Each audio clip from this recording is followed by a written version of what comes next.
bum. Bum, bum, bum, bum, bum. And that's called jazz. Jazz! Yep. Yep, indeed. Hello, everybody. Welcome to podcast 147. That's a big number. That's a pretty big number. Yeah. I'm kind of sad though, like because I'm both very excited to talk about Beastars because I love Beastars and I'm excited for season 2. Yep. At the same time, it's not here right now, so yeah. We'll miss it. We'll miss it quite a bit. I think that one of the things that made the show so special was because, like, there's so much just going on in 2020 right now that seeing a fictional world that very much has its own problems being dealt with, having a lot of the drama being kind of focused down to a, trifecta of character relationships with then the extra relationships attached to that trifecta, Really was just so good. Really cool. So good. Definitely, I would say one of the surprise hits of the things that we've watched. Yes. In the last bit to the level at which we enjoyed it. Meaning, like, there have been a lot of surprise hits in terms of, like, oh, we didn't expect that we would, enjoy this as much. But it's like, no, this one, like, I had very low expectations just in case, that it was going to be like, something that was like, oh, this is just okay. Just good. Because there was a lot of hype coming into it. Gotcha. Yeah. It's basically the thing of like managing expectations. Sure. Yeah, for me, I think it was something where it sounded like the show I would like, but I wasn't sure how good it was, and then people were like, oh no, it's actually really good. You really like it, and I got the feeling that I would. So then it was like, oh, okay. Yeah, I'm excited to watch this show. This is going to be great. And it surpassed my expectations, even so. Season 1 had just the one core, right? But I remember how those first 3 episodes just played me like a fiddle. And the 4th one, too. Well, it was the 3rd one that was the play one, right? No, it was the 4th. No, episode 4 was the play. Okay, gotcha. Because the 3rd one was... The 3rd one was the play. That was right after Haru gets almost naked in front of Legoshi, and Legoshi's that was the end of the second episode. No. Right, and it's not like that. Right, and the 3rd episode, if I recall correctly, is then Louis doing the play for the first time. Right, and it's the regular play. And then episode 4 is the complicated version. Right, exactly. But oh my god, how are y'all doing though? Like who's ready to talk some wolf, rabbit, and deer. Oh dear. Oh this deer. Oh dear. Yep. Oh yeah, Orange Studio Studio Orange with Hosuke no Kuni. And then Beastars, and then we'll get Beastars season 2. Yeah, that's 2 years for a core, so we could be getting something maybe like Hosuke no Kuni season 2. That could be pretty sweet. I wouldn't mind if it just went straight into Beastars season 3 though. I'd be with you as well. Just keep going on Beastars. Just keep that coming. It's some strong stuff. It's the good stuff. Yep. Yeah. Thanks for the Code Vein recommendations, Fentelez. Yeah, there's been a lot of people that recommended that one to us as well. Gotcha. Rosie Vera, welcome to the stream. Thanks for coming in, dropping in live. It's awesome. Yeah. What are you guys doing for podcast 150? I mean, that's a good question. Yeah, just for you, Ameju, we're going to do a deep dive into the First Age because obviously that is what our channel is all about. Oh, yeah. General Kenobi. Son. Oh, wait. But before we get too far into this, we need to do our VIP shout out. Yes, VIP shout out to Agurto. Thank you so much for the VIP support, dude. Yep. Thanks for being involved in all my crazy events and stuff over the years. It's been a lot of fun having you on the Discord. So, appreciate it. Yeah. All right. My man V2. Hey. Before we get too far into this, is there anyone here that hasn't seen Beastars? Because I think we need to get that out of the way if that is the case. because if you haven't, right, we're got going to some homework. We're going to sell you on it really well if you don't mind spoilers. Yeah, because this show is really good. Oh, wrong day. Yeah. Centipede Senpai, you have not seen it. Okay. So, well, fix that, basically. Right. So here's where we're going to kind of do the spoilerless shill bit. Yeah. It's like each take maybe about 20 seconds or so. Kind of give a little quick bit here. So, you know how when an anime just nails the main characters and you like almost all of them like exactly the same level and you couldn't pick a favorite, and yet every episode or so you actually can pick a favorite and it just rotates around basically? That's this anime, but then it's glorious 3D animation with anthropomorphized animals in a school setting, and stuff gets crazy. So that's my shill. I really like this show. And I like anime in general, right? So me liking a show, it's like, yeah, of course, right? This one, though, the amount of enjoyment I was able to get from it, right? The amount of just raw excitement that I had at just the idea of, oh my god, we're gonna watch another episode. What's gonna happen in this next episode? And what will that mean for all these characters that we've come to know and love?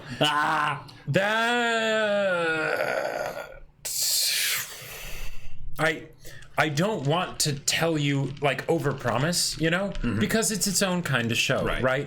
If you're somebody that likes, like tons of action and things like that, this won't necessarily hit that box, right? But watch it. Like please. It's short. It's not that long. It's wonderful. Let's address some misconceptions really quick about it that we had going into it. One, it's not a furry anime. I did not think that going into it, No. On some small level, you were thinking in the back of your mind, this could be a furry anime. Nope, actually, no. I'm impressed. My favorite movie was Wolf Children for the longest time. No. I'm with you, Jacob. But there's a thing called just being having, because certainty is something that no one has 100% of anything. Of course. That's my point, is that there are people out there that have a larger than 0% area of uncertainty regarding whether or not they'll be able to handle the animal aspect of the show. It's not a problem. It's ridiculously useful in how they direct and just deliver the story. This is an excellent drama. And the fact that the characters are anthropomorphic animals is a huge bonus, a huge benefit. Not something that you need to overlook. Because it makes it so that it can get at more sensitive subjects in some absolutely wonderful ways that you wouldn't really be able to if they weren't animals. Thus, it's a fictional world with its own set of fictional problems that make sense because of the world being given that much attention to it. So that part's amazing. Next part that I think that maybe some people could be worried about, if anything, is if you quit on a specific episode's cliffhanger, that there's going to be a ton of maybe sexualized animals in some way or something like that. And nothing to worry about there. I can appreciate the show is very respectful and really does a good job in delivering what it does. And y'all talking about denial? No. I don't have any problem with denial. Because, I can appreciate Fur Daddy in Berserk, for instance, plenty, right? I am well aware that sometimes the fur is indeed, rather pleasing to look at. Right, and there's a specific moment in the last episode where my jaw kind of went, and maybe even a little bit of salivation happened, just subconsciously. So I'm totally aware of how Like, this show is sexy, y'all. This show is Oh yeah. hot. Oh yeah. It's good. And it's 3D. Yeah, Like, it's 3D. Yeah, yeah. And that's the final thing that I wanted to address here is that the 3D is a problem or something like that. Nope. No. Not at all. No, it is so freaking good. It is an amazing production. It is one of the best 3D productions I've seen in a long time. Yeah. Hey, no, Yeah. that Juno outfit was just a really good outfit, like straight up. I Like, yeah. you know that the people who worked on it like went. I mean, well, granted, adapted from a manga, but Right. you know, it's fantastic. But Yeah. the thing is, for me, is that this show hits two different camps that are very important to me. yeah. One is the good execution on a simple concept, right? Right. And it does that very well, right? The whole idea, like the fact that even though it's, you know, very, very different from Zootopia, if someone was like, why would you have animals? And you just be like, hey, it is like Zootopia, but a lot more serious, a lot more mature. There you go. And instead of a fox, it's a wolf, right? And you get more time to develop the characters because it's a show rather than a movie. Yep. That's something where, like, awesome, wonderful. I love it when that kind of stuff happens in stories, right? Where it's like, all right, cool. I was already on board for this idea, and then it just does it really well. Yep. But then I also like to get surprised sometimes. Yeah. I don't want that to be the main objective, and things can go very wrong when stories try and focus on surprising you rather than just delivering on a good story. Yep. But then there's Louis. As a lot of people have addressed to me, like, since then, apparently, like, a lot of people say Rui as well, but I'm never gonna say that. I'm sorry. No. Rui is always and will be someone else. But different drama. Drama. Yeah. But like, I would watch Beastars if it was just Legoshi and Hara. Yes. Right? Because that's a fantastic series by itself. Yep. Right? But then you add Louis to the mix, and it really takes it into a whole other set of different territory. Because the connection that Louis has to each of the other two main characters, right, and vice versa and all that stuff, is very strong. There's reasons for him to be there in this trifecta. He is far from a third wheel, right? And yet he is so completely different from the other two. Yes. Like, you know, in a world of animals, you would expect there to be the whole wolf and rabbit situation, right? Of course. Yeah. But a deer that maybe wishes he was a wolf, that's something else. Yeah, I think that this show did the best character flip in the last, like, maybe 6 months to a year of anime I've watched, where a character that I started off just being like, this guy, to, oh my god, I'm in love with this guy. Like, there's probably been a couple that have come close, but they did it over a longer period of time. This one did it in like 7 episodes. And hell, even less. Like maybe one episode, really, maybe like 3 episodes. Sure. Like okay. So it's ridiculous how good the characters go on their little journeys. Yep. And they're not grand journeys. I just want to bring this up here. This is one of those things that I think goes into the simple story, perfect, like, not perfect, but like amazing execution, is that the actual journeys that the characters go on are huge for them. But because of the limited first-person perspective a lot of times regarding the main characters, you end up getting really, really good insight into why their struggle or their internal conflict is so difficult.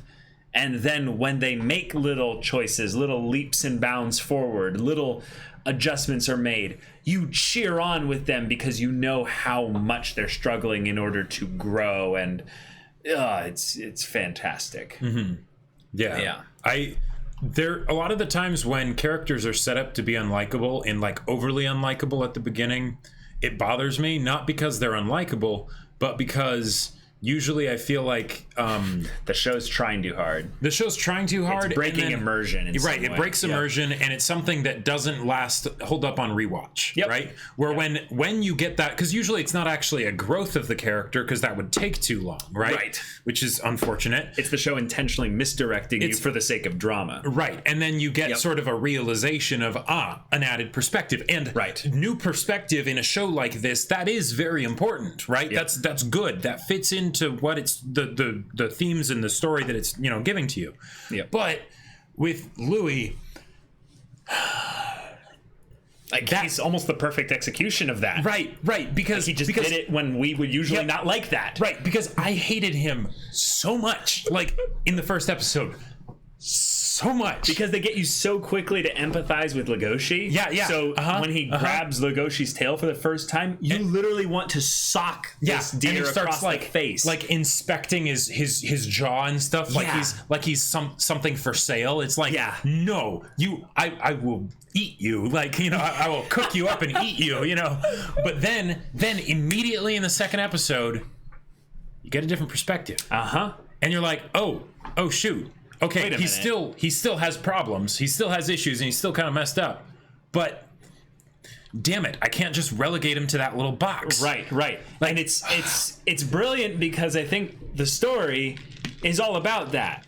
If you just look at things from your perspective and you don't kind of think a little bit of how they could be seeing things, suddenly these all just become a bunch of herbivores and carnivores, and there's not much individuality to them, and we can just have carte blanche responses for them all as binary groupings, and that's all life is, right? Just kind of fitting people into the nice little boxes so that you can compartmentalize and deal with them in a nice, safe way, so Exactly. that there's Nice no and comfortable for awkward, you. uncomfortable things that you have to deal with. Yeah.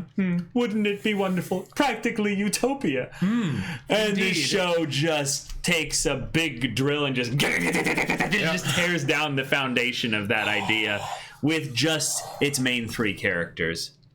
That's basically the show. I really feel like the appreciation for the show escalates, I would say, a lot if you're willing to buy into the fictional world. Yeah. One of the things I've talked with about some people who are like, they liked Beastars, but they didn't really love it, is that there was this feeling of like the world being too like jarring, like it would just kind of pull you out of it. Yeah. And it wasn't like the element of, bipedal walking upright animals or something like that, or their clothing, or the way they talked or anything like that. It was just the idea that this world happened in any way, and I was like, that totally makes sense.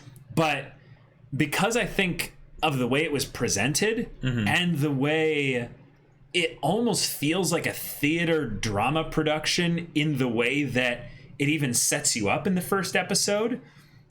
Like the way we get the event in the very beginning out of context in this dramatic way, it basically points at like an archetypal, stereotypical event of predator and prey, carnivore, herbivore interacting with each other. Simple and straightforward. And yet they're in clothes.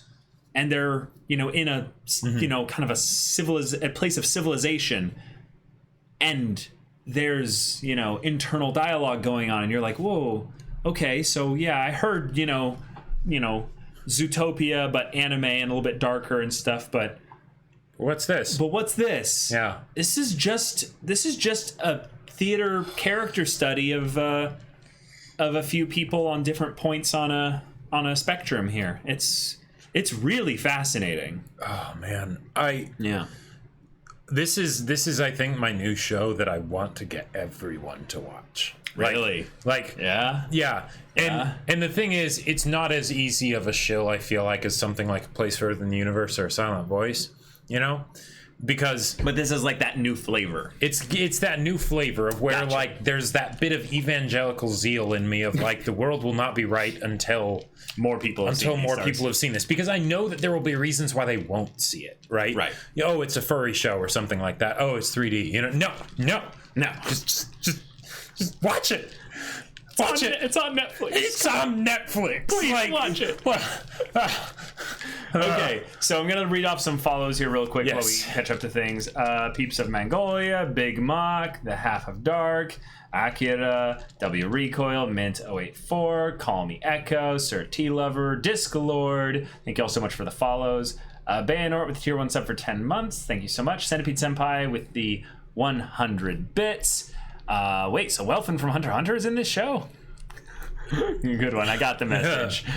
Sagacious Last with the 16 months at tier 1 sub. I'm still laughing about Caleb's initial reaction to Buffalo Style. I'm sure it's referencing a dance and music style like jazz, but yes. I thought that was kind of a goofy, funny thing as well. Disney's Robin Hood was one of my first crushes, so the furry aspect was not a problem for me. Okay, I actually had a full-on discussion. And this is something that's really funny.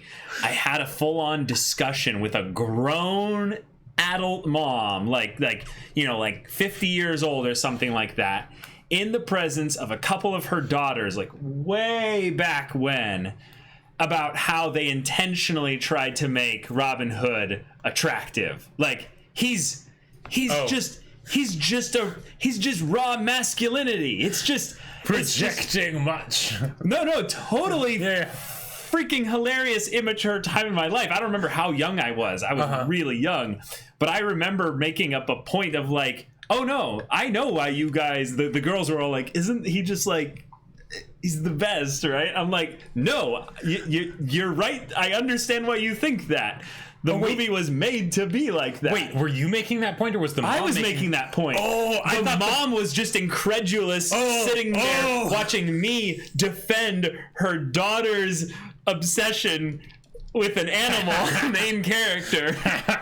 I thought you were saying that the 50-year-old mom was saying, yeah, they just made Robin Hood as attractive as possible. No. I was saying that.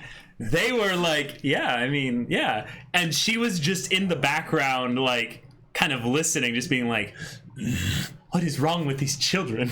It was so funny. Oh, man, that's great. I remember it so well. It was just this really funny thing of where she would, like, kind of, like, just stand there on the side with, like, a pan, and she was, like, cleaning it, and she's just like... Like just such confusion and just kind of incredulity of like, that's okay, wonderful. All right, that is absolutely wonderful. It was wonderful. Bayanort, thank you so much for the 100 bits. Not gonna lie, I expected the show from the first episode to be a murder mystery, but this season we barely get anything on it. Do you guys expect to get more about this in the next season? Because despite all the good content, it's still the thing I'm most hooked on in the series. Yes, we're gonna have a section where we talk theories for season 2, and that is one of them. that is like one of the big ones. Yeah, for sure. The end of the last episode didn't at all seem to hint that that would be the case moving forward. Also, if you go back and rewatch episode 1, you can very clearly tell that Jacob and I were right about who it is. The one that they don't show the face of. Yep. And Just also literally standing so tall to be outside of the frame. Yep. And literally because the goat or whatever he was, the alpaca that died said, "What about all the time we spent in class together?" Oh, wow. Wow. Oh, so he's also, someone that was actually in the thing there. Oh, and then the one other carnivore in that setup that could have had a similar silhouette, they never show the face of. No. I'm talking about Bill. Oh, right, Bill. Because he also has a similar general frame, right? Right. Theoretically, it could have been his silhouette, right? Except definitely wasn't. It definitely wasn't. We got focused with him and stuff, and we got to see that. Yeah, no, it totally wasn't him. He has his own issues and stuff, but it wasn't that. That wasn't him. Yep. Yeah. So we'll get into that. Don't worry. Yeah. Wait, you'll eat your hat if they guess who is the murderer? Watch, the surprise is that they're watching at their computer and they don't have a hat on. Right. Yeah. Talk is cheap, you know? Yeah, I mean, we could totally be wrong. We could definitely be wrong. But we're not. But it seems like there is, you know... Yeah. Yeah, exactly. But all that being said, season 1, the characters are the primary way that I think you're going to get to fall in love with this story. Yep, because they are wonderful. Yes, they are wonderful, and they are primarily 3 in the beginning. And this is where I think things are kept simple in a good way. If they had spent too much time focusing on characters that ended up kind of getting a little bit of time later, but kind of tried to upgrade them to main character status, I think that this show would have suffered a bit. Because you have characters like Jack. Sure. Characters like Juno. You have characters like, what was the bird's name? Lego. No. Legome. Legome's the She's a chicken. bird. Yes, but I'm not talking about Legome. No, I'm talking about the one that ends up kind of getting that feeling of like, you're so brave, man. Like, Alba. Yes, thank you. That's right. Haikyuu. No. Yeah. But then, also get some adults, some that are in the antagonistic side. Mayor. Yep. Or you have the neutral ones like the mayor, or you have, ones that are freaking badass. I forget his name. The most legit panda ever. We just call him Mr. Panda because that's what Legoshi called him. That's right. And that's the way it is. He did say his name in like the second to last episode. Yes, that's true. Yeah. Gohin. That's right. Yes. Yep. Oh my God. Absolute Chad. I've never been so like wanting to work out because of a panda, or any kind of animal. Gohin just was like, living his day, and then he randomly saw Kung Fu Panda, and he was like, "That's bullshit. I'm gonna do this right." And he got thick. So he lost 65. He lost 65 pounds from eating bamboo all day, and then he's just like, "Yeah." You see, he cut down on the amount of bamboo. I'm gonna protect these streets. Yep. He's like, "That's right. I'm Panda Man." I'll be everywhere, just like in One Piece. Yeah. I am the night and the day, black and white, yin and yang. I'm Panda Man. Yeah. Yep. That's right. But oh my God. Okay. I feel like so yeah, the simple 3 characters executing on that, but continue. This is totally out of order. Oh no. Okay. But I just want to talk a little bit about how much I love Gohin and what he represents, because with all the struggles that these characters our main 3 characters are going through, which totally makes sense because they're young, right? They're coming of age, right? They're coming into their own. They are basically adults. They are adults though, right? And they have to decide what kind of person they want to be. Yeah. So having Gohin in the story where he is the actualized, self-mastery paragon, it works so well because it gives hope to Legoshi that yes, you too can, harness your instincts, basically. Right, exactly. And that's because that's the whole point. These are animals, but they're anthropomorphized animals because they're more than their instincts, right? Even if, say, some of us as people have negative tendencies, that does not mean that those dominate or control us. We are still our own people, and we can still decide who we're going to be. And that's that sort of element that I think makes Beastars so just universally awesome, and it's very well written, but just applicable, and oh yes, there are lessons to be gotten from this. It's not just good entertainment. Yeah. So yeah. Gohin represents vegan power, and Legoshi represents oh my God. Jeez. Well, actually, I wanted to bring that up in a unironic kind of way with regards to Gohin. Pandas are omnivores, primarily herbivores, but they also do eat some meat. And I like the idea of the black and white balanced character who can have both hands in both worlds, and there's the yin and yang thing going on there as well. But I really liked how much he preached that balance, and yet when it came time to throw down, kick ass, he taught some cats a lesson. I'll just say that. That's right. That's right. He did. Mm-hmm. He reached deep within himself and yeah. Oh, Rosie Vera, 100 bits. When it comes to adult characters, I really hope we see more of Louie's dad in season 2. Oh, yeah, dad. Yeah. Oh, it has to happen. Like, I have thoughts about that. I have thoughts about that. So let's get into the limited perspectives thing that I think was really cool. First off, the way they presented perspectives in a visual format by having the paneling of shots almost like happen within the anime, where if two characters were talking to each other, we would see where one's eyes and face kind of profile how they were moving and reacting to when the other person was talking. It created a really cool effect where in certain scenes you would really understand a lot about both characters by the way one was talking, the other one was reacting. The best example of this was Louis when Legoshi was talking to him, and Legoshi was being a little bit more confident and bringing a little bit more of his own personality into things there, where he wasn't like fully hunched over. He was kind of standing up a little bit, and then he was gesturing a bit. And every time he would gesture in a specific way where his claws were coming towards Louis in some way, Louis would be unable to focus on Legoshi's eyes because he was having that animal instinct of fear kick in. This is before we get anything regarding his backstory too, so it's just extra icing on the top. It's the the seasoning of sorts to be like, oh, you wanted Louis character stuff. How about we season that with a little bit of extra instinct stuff coming through there in a way that he doesn't like. Yeah, because up till now, because that was, I can't remember exactly what episode that was. I think it was 2 or 3. I think it was 2. Okay, yeah.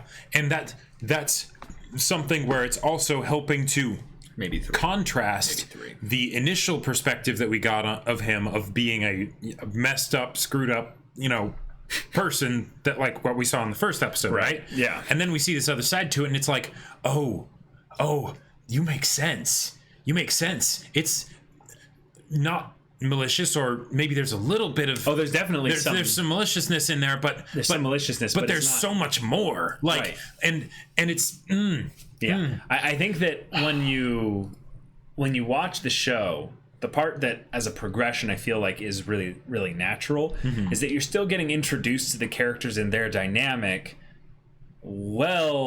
after you've already got a bunch of their characterization. And this is something that I feel like is this is a really good order for things, and I feel like it's obvious in terms of how you almost have to have the story go this way on some level, but I feel like Beastars really leaned into it, which was we got to know these characters quite a bit independently of themselves while we were still figuring out their dynamic. And yet when we got to know more of them, it was also them changing. So we were already seeing them in flux in the middle. Like there's parts in the beginning where you see Haru already standing up to the others around her as they bully her and stuff. And talking about how it doesn't matter and stuff.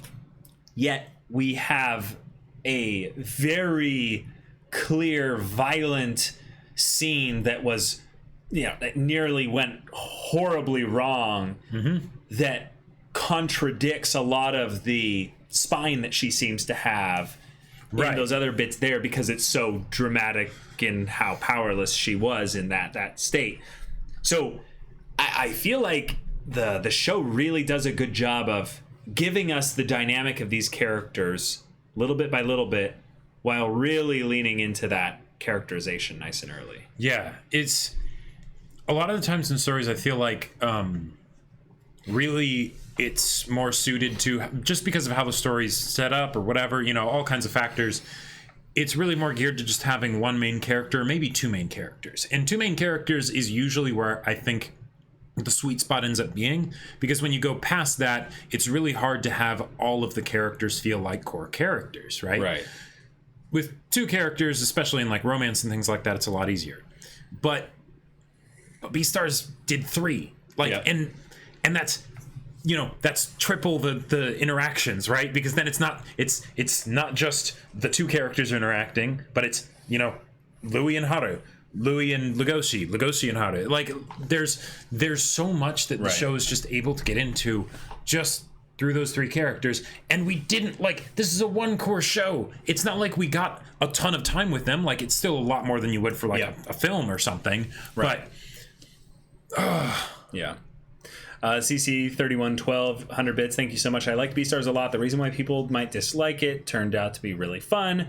I do think it has some flaws, though. The cliche damsel in distress ending was a bit disappointing to me. See, that's something I totally understand. I feel like one of the things with Beastars is that, there's tons of cliches in it. It's just which ones are the ones that you like or which ones you don't like.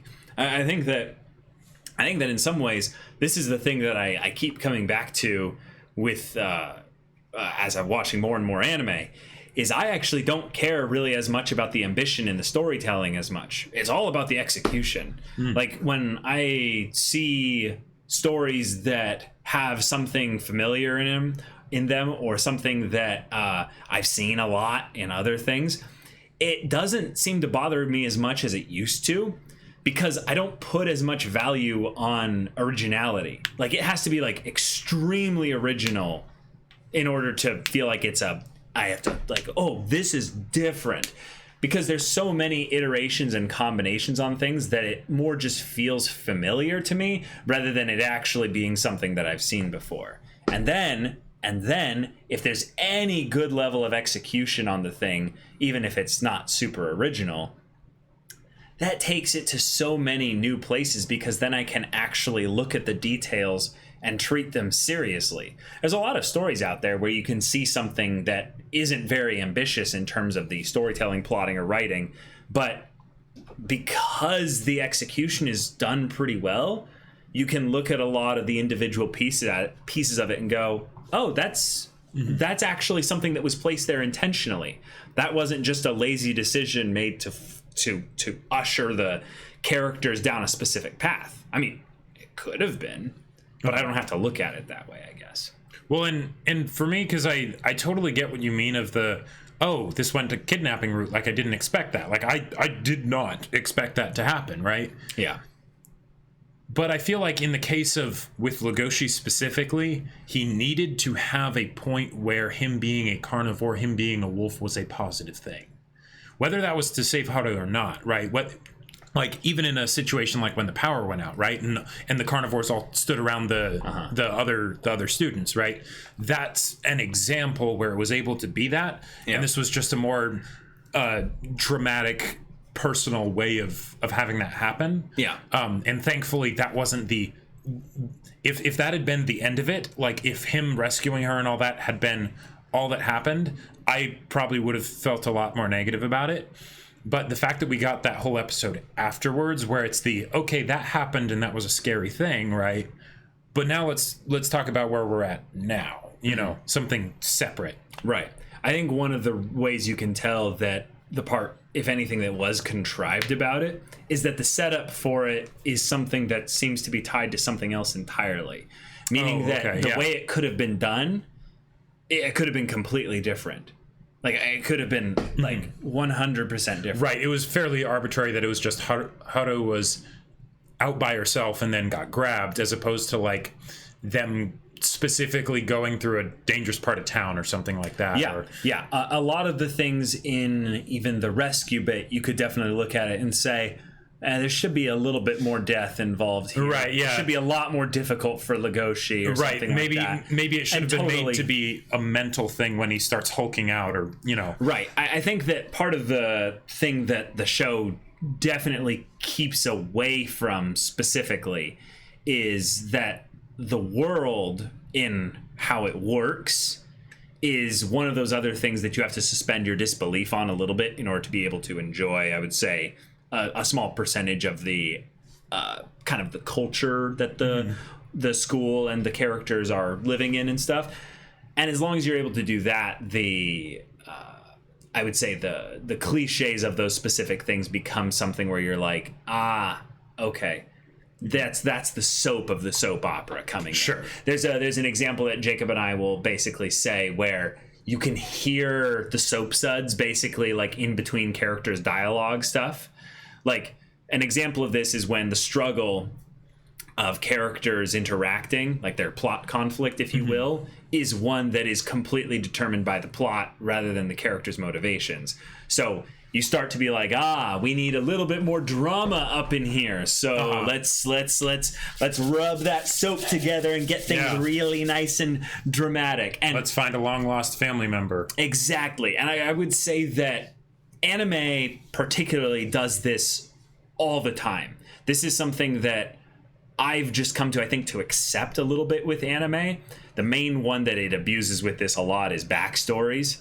It's something that if you come from a different medium of entertainment, the sudden stop backstory thing is just a pacing problem. It's just a weird way to do it. So this is one of those areas where, I don't really mind that anymore because I love the medium of which anime and then by extension manga, even though I haven't consumed that many manga, delivers it. But those are some great points there for sure. I definitely though I could see it potentially having even more impact if Gohin ended up dying, because the idea of like the 32 lions, like it's like, okay, Legoshi can't just run in there, he'll die, right? The fact that Gohin was there, it's like, okay, he can be kind of this trump card to save him because he represents that sort of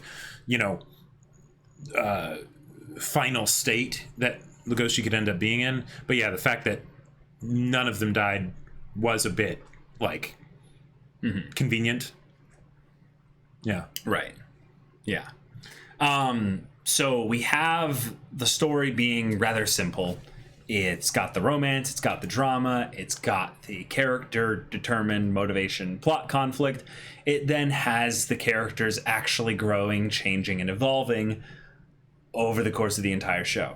And this is something that I think is the main reason why I appreciate this show so much, is that the characters are allowed to change.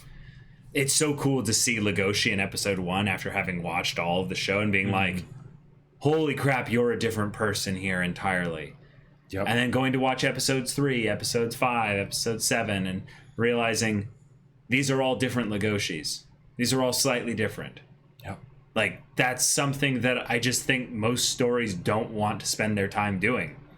Because maybe they do it for that one side character, and maybe like their one main character or something, and then everyone reacts to the dramatic change in said character and stuff. But this show, if anything, just started to slowly peel back the curtain by the time we were getting towards the the 9th, 10th episode and so, and being like, no, we're gonna make things a little bit bigger, a little bit more dramatic. And because of things like the the mayor and the the Leo group. I know guys, I know. But then what's gonna happen to Louis? What's what did happen to Louis? Stuff with Hara's instincts, like going a little bit haywire and against her there. And then the specific promise basically that Legoshi and Hara made to each other at the top of the rise overlooking the city. And I'm not entirely sure how I feel about that is the thing. Because on the one hand, I get it. I love it. It's great, right? And there are the reasons why, because Legoshi ended up taking it in a particular way with what he was saying, it makes sense that Haru then pulls her hand away and is like, okay, I'll wait for you, right? They're still on their journeys. They still need to grow as people. Yeah, I have some other interpretations about that. But That's regarding how I was saying I have some negative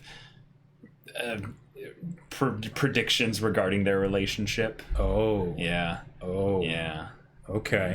I mean, it is very much like a soap opera. It's really good. I love it. But it definitely is going to have all the drama, I'm guessing. Right. Yeah, no, there will not be, and I've said this multiple times, but no poll. A lot of people don't watch the discussions or even the intros. That's okay. It's not your job for me to tell you this stuff. But there's no poll for Beastars. It was an extra show for the replacement that I believe was Demon Slayer back in the time. Right. Yeah. Yep. So if anything. Wait, you're not a fan of my interpretation regarding that scene at all? Which scene? I'm guessing scene the at final end? conversation. Oh, gotcha. Yeah. Because it puts down Legoshi. I think one of the things that's really tough for me as well regarding characters like characters that I get basically that omniscient perspective on is that then shifting out of omniscient perspective to the perspective of characters that are watching that character with their own, limited perspective. But I'm curious to know like your thoughts regarding my my thoughts of I believe it was talking about Legoshi's Saying I'll become stronger. immaturity and maybe a little bit focused on some other Right. things, or just lack of self-awareness, I would say. Like personally, I love it because they're young. Oh, I right? didn't say I didn't love it. Oh, right. I was just saying no. I don't think he's necessarily doing the healthiest thing here. Right, exactly. And that's all part of the journey, right? Yeah, exactly. Because Yeah. if these characters didn't have inner conflicts, if it wasn't a struggle to find balance, then the show could have been over when him and Hara had the lunch or dinner or whatever at the school that one time, right? That could have been the end of it. But to say Frodo went to Mount Doom and threw the ring in, end of story, right? That is a story, but that's not a story. That's not why we go to them, because we want to see that struggle get teased apart. We want to see it play out in front of us. That's what makes it feel similar to our own struggles in our lives. Yeah. Yeah. How excited are we for Beastars Season 2 compared to other shows that are getting additional seasons? Oh, the hype regarding it is something that is completely different from all those, because those are all shows that I've spent, maybe not Kaguya as much, but those are all shows that I've spent way more time of my life invested in. So with Beastars, I haven't hit that frothing hype for it. Sure. But Okay. for Beastars, what it is it's the same excitement that you have when you discover, I don't know how to describe it, but when you discover a book series that just started and you're like, I will buy every sequel of this ever. I don't know how many I'm going to get, but I will buy them all. Right. And that's the kind of hype I have for Beastars. And it's one of those things where it's like, hey, it's perfectly possible that, that I could end up enjoying it less and less over time if it goes on for 10 years or something. Who knows, right? That could definitely happen. But right now, yes, sign me up to the very end of this journey. Let's go choo-choo, Yes, definitely. Jacob's shirt is perfect for that. Yes, it is. CC3112, what do you guys think of the title? This show's called Beastars, but we only got really little about what it means. Yeah, so I would say the thing I like the most about it is it's plural.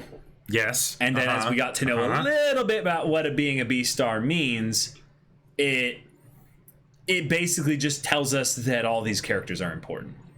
While they might not all necessarily become Beastars literally, but it's just saying this is a story about the characters. It's not a story about a main character. It's a story about all the characters. Yep. And them learning how to be who they are and grow up into that. Yeah. In my mind, it basically, even though this isn't actually what Beastars means and everything, but when I think of what it essentially means for the show and the characters, the show might as well be called Self-Embetterment. Right? And that's the journey that the character's on. They have different definitions of what that means. If Louis goes and becomes some crazy mob boss, whatever, that would be a form of self-embetterment. If he lives, that's literally what'll have to happen. That's basically what will have to happen. Because I don't see him being taken prisoner and then used and abused again. He'd rather die probably than have that happen. Yeah, that was proven when he was a kid, So the fact that it's called Beastars and it's like that's again, not to harp on Goheen too much, but that's again why I love Goheen, because he's the representation of that in a literal physical way for them to be able to look at her, or at least for Legoshi. And now that they've fully embarked on their journey, I feel like they've because that whole thing with the Leo group, right, as crazy dramatic as it was and everything, that is a point that they can't just go back from. They can't just go back to being regular students, you know, with some quirks and issues, right? Like, like they're going to be going out into the world and everything. There is a life after they get out of high school and whatnot. So, you know, they're growing up. Yeah. That's really cool, African Jail. I would love to see the original image for that. Is that something from the anime, or is that a manga only thing? That'd be kind of cool. Cool to see. Oh, nice. Wait, there is life after high school, you know? I know, it's right? really crazy to think about. But yeah, these are high schoolers that are going to move on beyond high school at some point. Yep. And they'll have adult lives. That's just yeah. So good. So good. Oh man. I love the idea of characters being seen in that high school setting in anime, which is so constantly done, and then seeing them growing up and moving out of that. Just even if it's a little bit, I love it. Right. Even if they're still in high school age and then it's just not focusing on high school. Right. Like that still works. It's still pretty counts. good. Yeah. Yeah, it still counts for sure. I wonder how wholesome the entire Beastar title is, considering what we know of the mayor and such. Well, okay.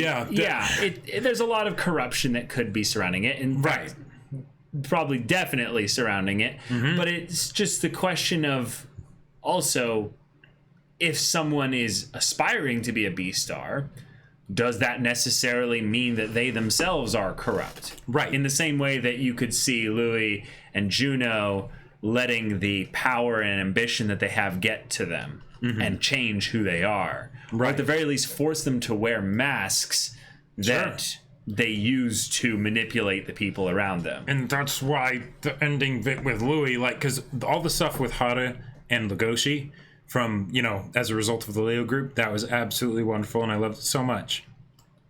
The stuff with Louis, I feel like is very easy to get forgotten because Louis isn't inherently a focused character for those events, right? Yeah. He's not actually, like, for the most part, at the compound, right? Nope. He wasn't the one who got kidnapped, you know, all that kind of stuff.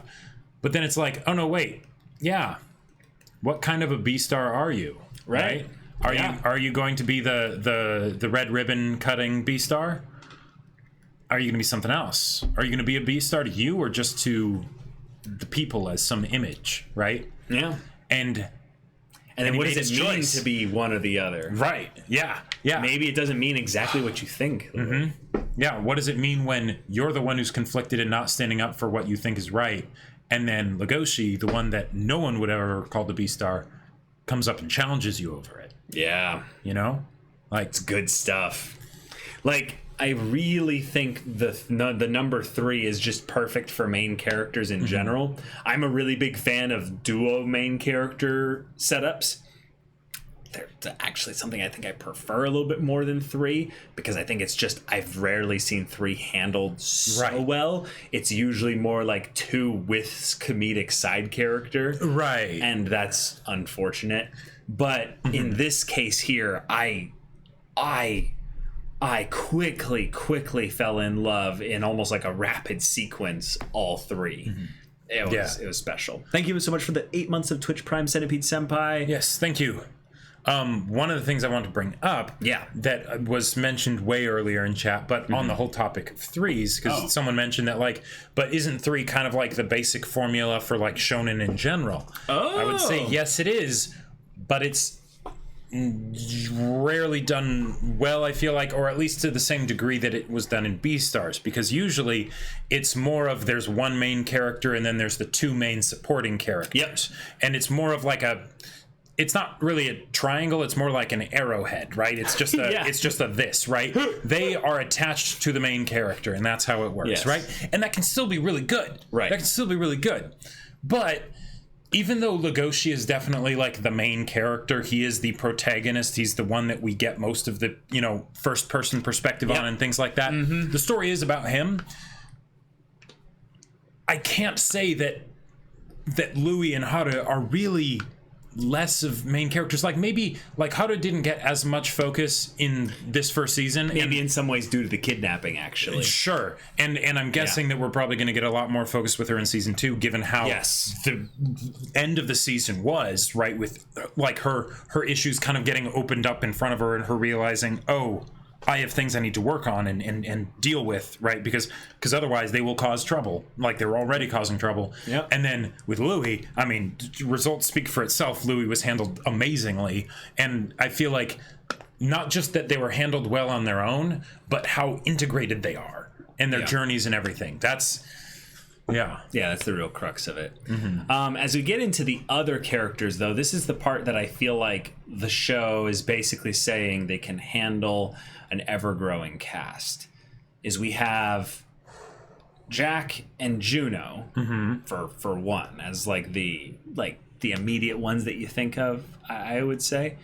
But then we have at the end of the first season the teasing of the murderer. And I think with what they showed us, they kind of gave a really good impression as to, okay, this is the thematic focus of which the second season will kind of primarily be focused on, more of the idea of suppression and, you know, covering for your own flaws and weaknesses as a beginning place for self-embetterment, but it's also kind of a coping mechanism. Sure, if you don't find something that is sustainable. Yeah, exactly. And that's really cool because that's, I think, why I was thinking that the Legoshi Hara stuff is not going to go so smoothly. Okay. And I think that that's kind of easy to say that it won't go just smoothly because, you know, there's a lot of drama. Yeah. But I'm meaning more along the lines of it being really tough for them to get past the fact that nature-wise, what they're doing is just really difficult to make work. Right. And both of them are not going to be strong at the same time, which means that there will be a point, if we just go over the rules of probability here, there will be 4 types of scenarios. They're both strong, they're both weak, or then one is strong and one is the other is weak. Yeah. Which means there are 3 out of the 4 instances where there's some really potential rough waters, rough stuff to deal with. And I also am totally thinking that's going to happen. What I'm curious about is how close to them personally will it be? Because there's when that conflict gets on the inside of the person, and that internal conflict that we saw plenty of in this first season, right? And then there's that sort of outside societal conflict, the Romeo and Juliet, you know, the because that is kind of what this is. Yeah. And, you know, that story didn't exactly end happily, right? You know, but it's true. But I feel like amidst all the conflict, we are going to get some amazing, wonderful, wholesome moments between the two of them, even if maybe everything else around them is exploding. Right. You know? Yeah. The main character I see as being the reason for this primarily is Juno. And I'll just say, Yeah. Juno, the way she was brought in, I didn't think I was going to like her this much. I didn't either. Same thing with Louis, but I would say less dramatic because I was already primed to be like, okay, this show's going to handle its characters really well. And when she's brought in as, I'm falling all over you, Legoshi senpai, I'm like, okay. All right, hold on. Yeah. It's kind of the thing you were talking about, CC3112. You were like, this. I was basically like that. I was like, okay. Good luck with this. I hope you can do this well. But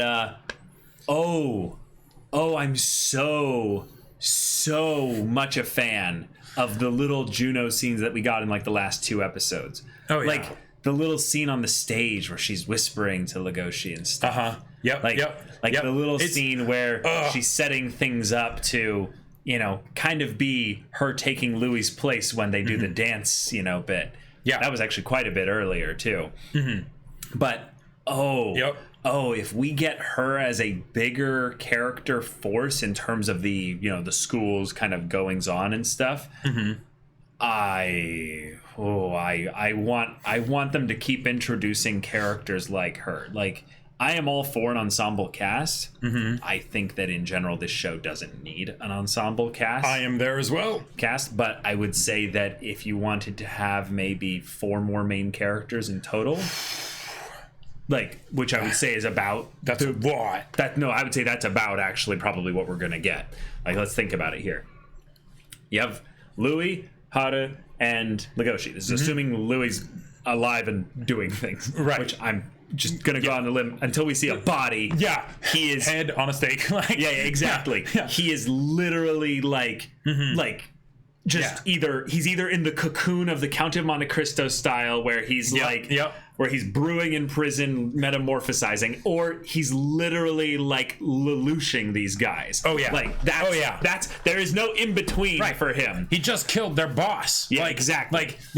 Like then we have Juno coming in, so that's main character number 4, right? Yep. I then see a new adult needing to fill the political kind of side of things of goings on in the world. Maybe the mayor ends up like the mayor or more Louis' main character. dad.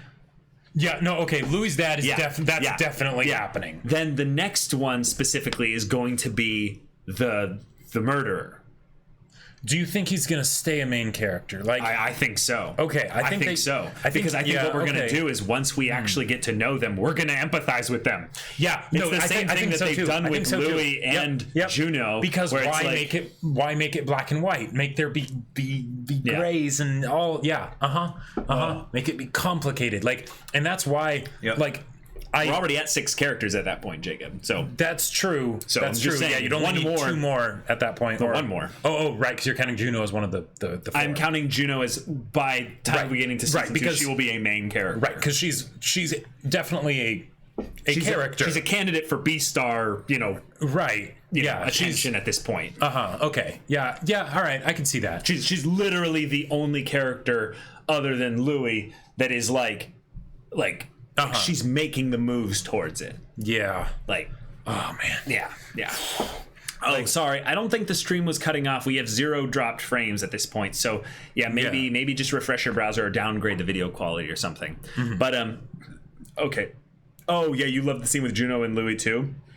Oh yeah, where you at least think I think it's going to go with Louis falling in love with Juno, but instead it turns on its head and Juno challenges him for the title of Beastar. Yeah. Yep. Yeah. Like. Yeah. So with Juno, one of the things that I think makes her character especially enjoyable for me is the fact that she has things that she wants outside of Legoshi. Legoshi, what a novel concept. Right? Oh my god. Now, yes, she is also attracted to Legoshi, right? Oh yeah. Yeah. He's also a wolf, right? He is the only wolf in the school. Right, he's the only other wolf in the school, at least as far as it seems. Right. So just that alone, it makes sense, right? Yeah. But then there's the idea that it's not just about Legoshi, right? And when she gets competitive with Haru, it's not just about, are you trying to, I like this boy, right? It's nothing as simple as that. It's also, I have a particular worldview for this society, and you're getting in the way, right? It's an ideology of sorts. Right now, there's a lot of also maybe less paladin-like nature to her desires, and maybe it is just selfishness, where she wants to have it all. Juno is a warlock, dude. Like, oh yeah, like Juno is not a paladin. No, I know. I just think it's something where she kind of puts forth the image of being the paladin. She's like, I'm still charisma based, Right. Like, but yeah. No, she's not made any like dark pacts yet. Right. She's going to like as far as what makes Juno, I would say, so wonderful in my mind is how willing she is to engage with the other characters from seemingly from a place of vulnerability. But then when you start to realize that she's actually not that vulnerable with many of the characters, it's only maybe a specific one. You start to realize how broken and warped she is as a character. So Yeah. Oh, yeah. Lairdom, I'm kind of with you. Yep, I'm not entirely sure uh-huh. if Juno actually likes Legoshi for Legoshi or just because they would look good together. Yeah. That's a whole other thing there. I think there's... Because, weirdly enough, I feel like there's maybe a similar situation to how Legoshi looked at Haren. Where, okay, when he's going to rescue her, she's my prey, right? And it's like, wait, hold on. Because... I think in a lot of ways, Juno has kind of marked Legoshi as he's my territory, right? I'm going to claim him and we'll look great together and I'll be the Beastar and it'll be wonderful, right? Yeah. But then there's also the idea of, hey, I picked him, back off. So there's that there's that element of obsession or maybe not, maybe that's too strong a word, but it's territorial at the very least. Mm-hmm. Yeah, I definitely think you could view Louis as the warlock archetype as well. You know, the high charisma, low whiz kind of, you know, thing going on there. I do think, though, that the thing that makes Louis a little bit different from Juno specifically is how aware he is of his own flaws. Right. And this is the thing that makes him basically just, you know, the 2 or 3 years ahead of Juno that he is, but very similar in that regard, is that over the course of the story, specifically with his relationship with Legoshi, he is constantly having thrown in his face his flaws because of his lack of power and dynamics with regards to carnivores. Thus, Juno, who doesn't understand where she lacks power and dynamics with regards to that because she can just put herself there and just things happen. Right. Like, they both have a high performing stat and a high persuasion stat, but when Legoshi just kind of ignores, you see this this is where the animation is just so good. You see the faces that she makes go into like crazy territory. You're like, holy crap. I would love to know specifically, this is something that I would love. I want to know, because they're both wolves, I want to know the family upbringings of Juno and Legoshi. Specifically. Because they're going to be wildly different. And that's something that I just... that's one of the things that they kind of... I want it. It's... they kind of have to go into at some point, is that what was Legoshi's upbringing? Because we know that there aren't any strong, good role models that he can really look up to as far as being a wolf, right? And that's where a lot of his conflict comes from. If he does have them, it's more of a representation of what he doesn't want to be, right? And hence all the repression. But yeah, with Juno too, I mean, very, very different kind of experiences growing up in order to turn out the way that she is versus Legoshi turning out the way that he did. Oof, Azubi. I feel like that's a very like very specific take on my take almost. Like, I don't know if the way I stated it was so simple. At least I hope I didn't communicate it that way. I was more talking about her naivete. I believe. I don't want to retcon what I was saying in the discussion. I think we were throwing out like multiple different things that it could be potentially. Right, because one of the things... we can't fully see into her head. If we just take in the speech there, a carnivore wanting to save a herbivore weaker than itself is only natural in its basic compassion. I was talking about the fact in that just earlier in the story, she abused her strength and power as a carnivore in order to terrify a herbivore. And this whole thing it seemed to be more or less a political sham on her part in order to, kill two birds with one stone. Now, the statement of itself still has a lot of merit without trying to twist the interpretation into like something where she means it differently.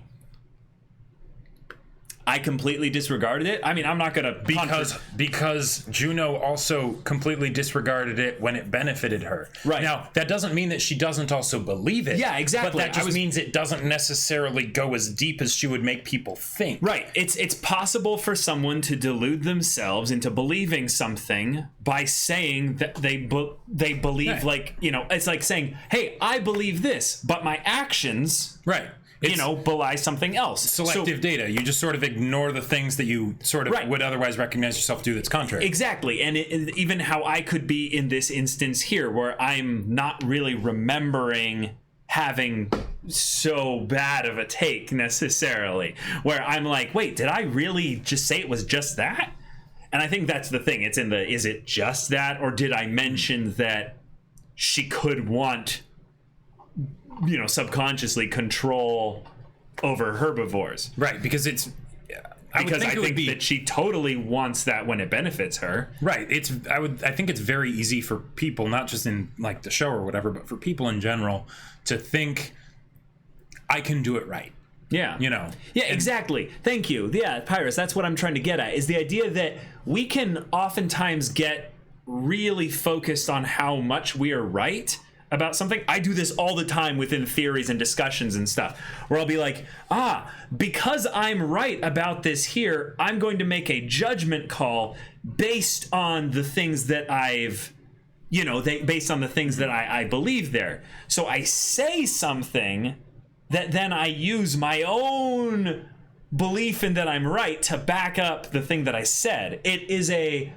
I would say it's far more common how often we do this than not. And no, I don't prescribe any kind of immediate malevolence or ill intent in the immediate bit for it, but I do look at it as a contradiction where if we probably looked deeper and we had a perfect perspective, we'd be able to see where something that is a belief applies in a certain percentage of their life. Where let's say for her sake, she has like 91% belief in this thing regarding her life's area. But then there's this 9% where she kind of just doesn't think about it because it's not helpful to her overall, primary goals. So it's a form of like trying to do and say the right things in order to benefit her overall goal, which is, growth within society, probably to help people in general. Yeah. I think she does want that. But it is kind of a thing of where when you end up being the one on stage, you kind of tout yourself as being kind of like the thing there. It's the putting your best pictures on social media. Yeah. It is that. That's a great way to put it.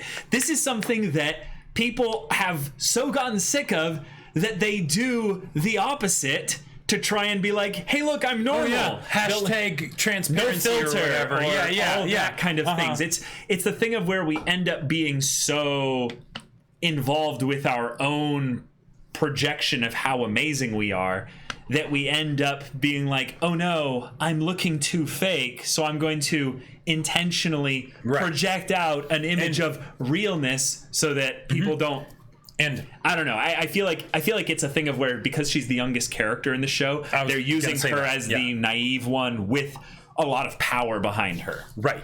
And how you juggle those two things. She's both young, so she could easily change and come to understand herself better and how she thinks about things and how she acts on things and reconciling the two if there's discrepancies. Right. And then also of the, she's not at the core character status yet, right? So we're still getting to know her. So if there are differences and things like that, we can see how she handles them in the future. Okay, so let me catch up with the things you were saying. Isn't she like 16 though? It's common to not be committed to that idea at that age. Right. And I think that that's kind of the thing there, is that she's young. She's, a little bit immature. She's still figuring out who she is and stuff. So do you remember Yuffie in Code Geass? Oh, okay. Do you remember how she carried this almost kind of a tropey, like very tropey kind of, I'm the perfect angel princess, who will save everyone because I do the white good and pink things and all that. Yeah, exactly. And I really, really struggled to like her in the beginning, but it was when she committed and followed through and had actions that showed how little she cared about the status and the power and all these other things that she would benefit from there. You realize that she was kind of the stereotypical savior, self-sacrificial kind of person who will take the hit so that anyone else can be made better. We need to give Juno the opportunity, which is going to happen, the opportunity in future story stuff to take those hits so that we can see that this isn't about her exactly, and that this is about other people. Because and that's just something we'll get eventually. Right, because take Louis' arc from this first season. Right. Now, he was someone who had all the motivation to save Hara. Well, not from his position standpoint, but he actually cared about Hara, right? I have no doubt in my mind that if Juno was in the same situation, she would absolutely go along with the mayor's decision and be like, yep, that's... Well, like I don't think we know that yet. But that's you have a higher percentage than 50% is what you're saying. Yes, I think... I don't think she would be as conflicted about it. Like, because... Is that unique, though, because she doesn't necessarily like Hara? Well, also, I think that she's not averse to using underhanded tactics, right? Oh, okay. Like for instance, when... Well, neither is Louis. Oh, yeah, neither is Louis, right? Yeah. But it was something where there was then a conflict that was brought up for Louis because he cared about Hara, right? Right. In the case of Juno... I don't think that would be there, so there wouldn't even be that strong internal conflict that would need to be had for her. Okay. But that her statement that she sort of puts forth is, well, different. Okay. And this is interesting discussion topics and stuff because we're in a state where there are some of you probably in here who are like, I've read the manga, so I know where you're wrong about her characterization and stuff. So that's in of itself a thing of where maybe put yourself a little bit in our shoes and just think about how, potentially little we know compared to what you know, and see how the things that we're seeing there could be misinterpreted potentially in that way. Because either we're choosing to focus on specific things or we feel like the show is choosing to focus on certain things. Right. Because when someone says something on a podium and it doesn't come at a cost to them, that's one thing. But when someone does something or like behind closed doors and there is a cost to them, that's when I buy what they're saying. Because who wouldn't want to say nice things on a podium, right? Yeah. Yeah, we brought that up, Towarski. Yeah. We definitely actually, I'm sorry, I didn't pronounce your name right at all, but we definitely Louis definitely had personal stakes with Hara that Juno wouldn't have. Yep. Sorry, I thought that was a K, but it's a Y or a Z. I don't think I could pronounce that. I don't think I could pronounce that even if I tried. Yeah, it's Kowalski analysis. Sorry, but okay. Season two. So, my main themes I'm gonna go for is basically the idea of wielding power and restrained ability, restrained use of said power. Okay. Meaning that if we end up in a situation where Hara has so much emotional connection with Legoshi that she can see him starting to build himself up in a really powerful, good way so that he can protect not only her, but he can fight off the world. He can be that kind of person. I think she's gonna feel that burden of, oh my God, I mean so much to him. That's gonna weigh on her, and she'll probably change a little based on that. Legoshi is going to be more in tune with who he is as a wolf, and thus will have moments where he'll be maybe more, have a little bit more tendency to act in his wolf nature in a way that other people won't be used to. So he'll have to keep it in balance still, for their sake. But also be true to himself. Louis, I feel like this is where he could go crazy.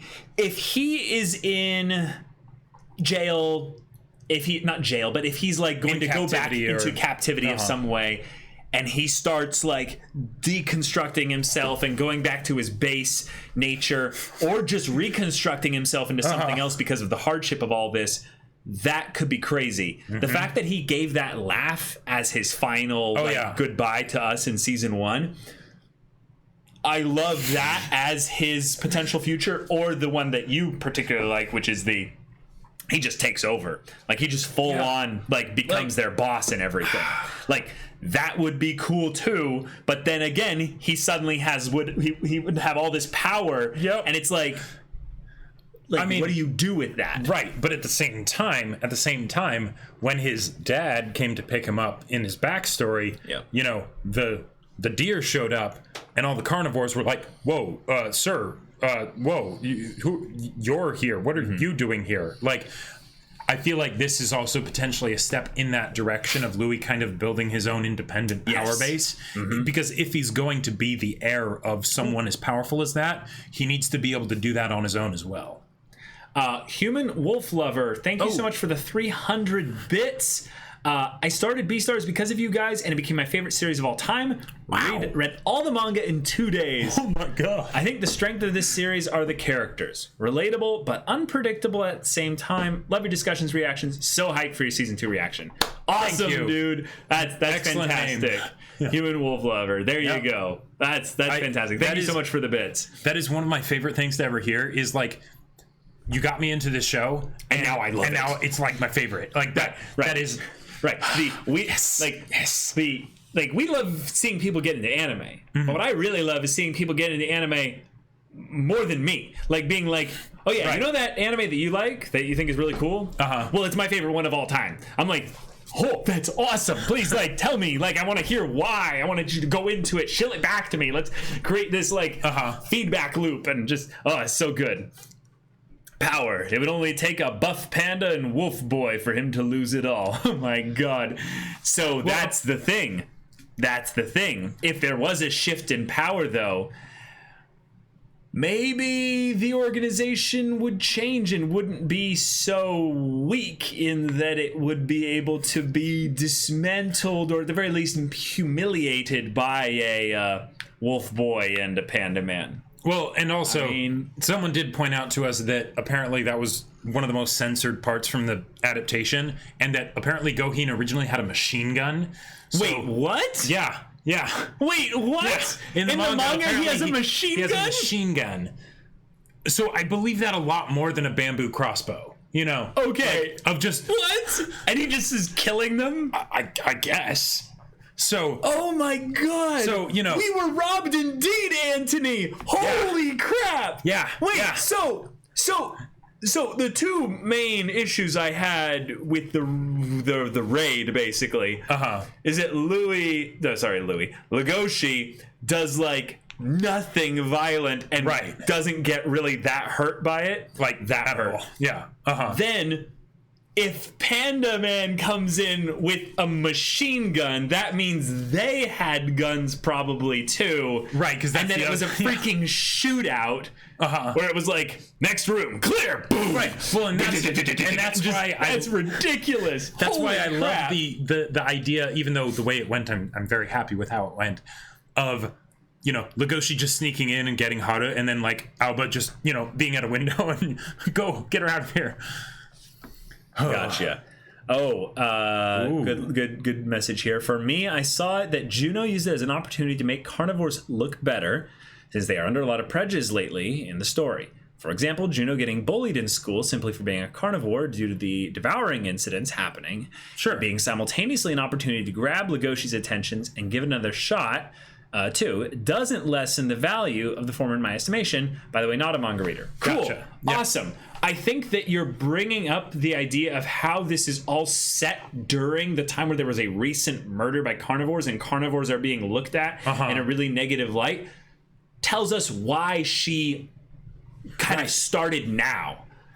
Because one of the things that I believe was the case was that she gets brought in to fulfill a role in the play because there was some shaking up of all the, you know, positions as to who was doing what. Yeah, right? I can't remember, because she was a new addition to the club, I believe. That might have been it. I'm not. Because she is a first year, so right. Juno is first year, right?